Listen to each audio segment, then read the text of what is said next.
Now that we've introduced the book that gives us even more instruction and teaching about the rule of God, what we're praying will be brought about on the earth through the book of Proverbs. We talked about the author being a king and the addressees being all of God's people who are to rule with him. And you can see how all of this finds its place when we understand that Jesus is the King of Kings and that we are a royal priesthood. But the book of Proverbs was to give us wisdom, and now it's time to reflect upon wisdom itself. First of all, why attain it? Well, fundamentally, you attain it, says the proverb, in order to have life. Remember I told you that in the first 9 chapters, the prologue that prepares your heart for the book, there are 10 lectures from the parent to the son. That's 2 interludes where woman wisdom is self-personified. Solomon's personified wisdom speaks, but they're all promising life. Let's take, for example, the second lecture, chapter 2, and how it ends. This is typical. For the upright will live in the land, and the blameless will remain in it. But the wicked will be cut off from the land, and the unfaithful will be torn from it. Life is a quality and a quantity. In the book of Proverbs, for the righteous, it never ends in death. And life is a quality. It's a life in relationship with God.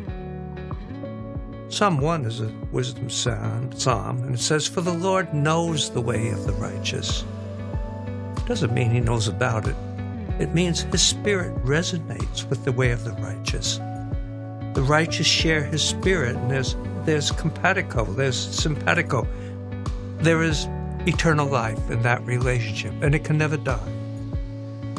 It's eternal life both in quantity and in quality. It promises us really health, wealth, and prosperity, and that's what's somewhat problematic about the book. But let me just give a taste of that. This is in the 3rd lecture. My son, do not forget my teaching, but keep my commands in your heart. For they will prolong your life many years and bring you peace and prosperity. Let love and faithfulness never leave you. Bind them around your neck. Write them on the tablet of your heart. Then you will win favor with God, with favor and a good name in the sight of God and man, and so forth. So this raises the question because the harsh realities of life don't quite confirm it. Many Christians suffer, die prematurely, don't enjoy prosperity. They're martyrs. And so the question is, are these heavenly promises so detached from earth's reality? Do the Proverbs promise too much?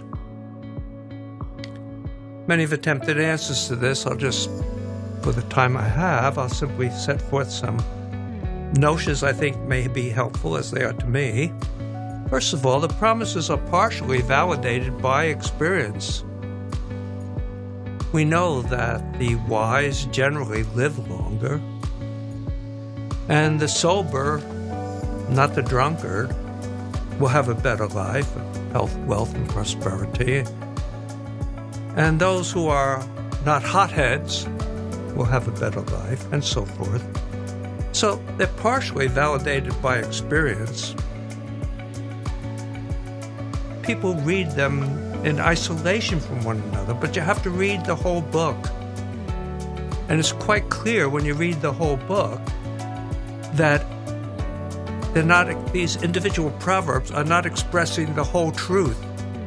To get the whole truth, you have to read all the proverbs. For example, you get a counter proverb, better a little with righteousness than much gain with injustice. The proverb assumes that they can have much gain with injustice, and the wicked are triumphing because where did they get the gain from? They got it from the innocent, from the righteous. And it's better, though. It's better to have little with righteousness, in spite of the fact there may be much gain with injustice. So the Proverbs themselves are, if you read them as a whole, are telling you there are counter-realities to life. And those Proverbs we just read are not telling us the whole everything. The third thing that may help us is to understand that Proverbs is a primer for youth, a primer for morality. The Proverbs look at the end of the matter, where it's all going to turn out. Well, here's a proverb.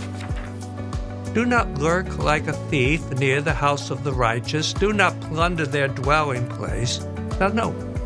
For though the righteous fall 7 times, they rise again, but the wicked stumble when calamity strikes.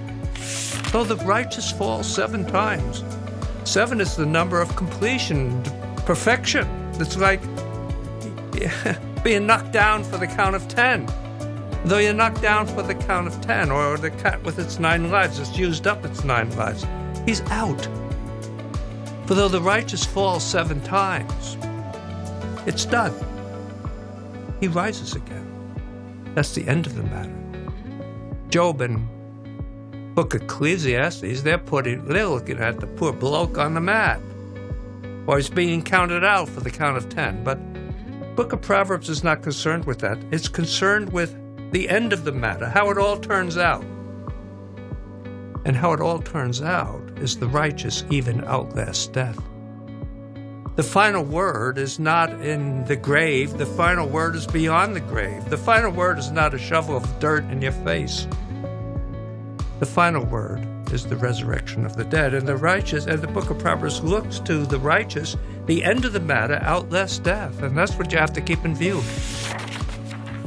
Do not let your heart envy sinners, but always be zealous for the fear of the Lord. For there surely is a future hope for you, and your hope will not be cut off. So we live by faith. And again, in the way of righteousness, there is life. Along that path is immortality. The Hebrew is most unusual here. It's the word for immortality. The NIV is one of the few translations that got it right. But you can see more on that and the development of it in either my commentary on Proverbs or in Old Testament theology. Here's another one. When calamity comes, the wicked are brought down. But even in death, the righteous seek refuge in God. The righteous know that death is not clinical death, is not the last word. Those who are related to God never die. And we've related to Him through Jesus Christ.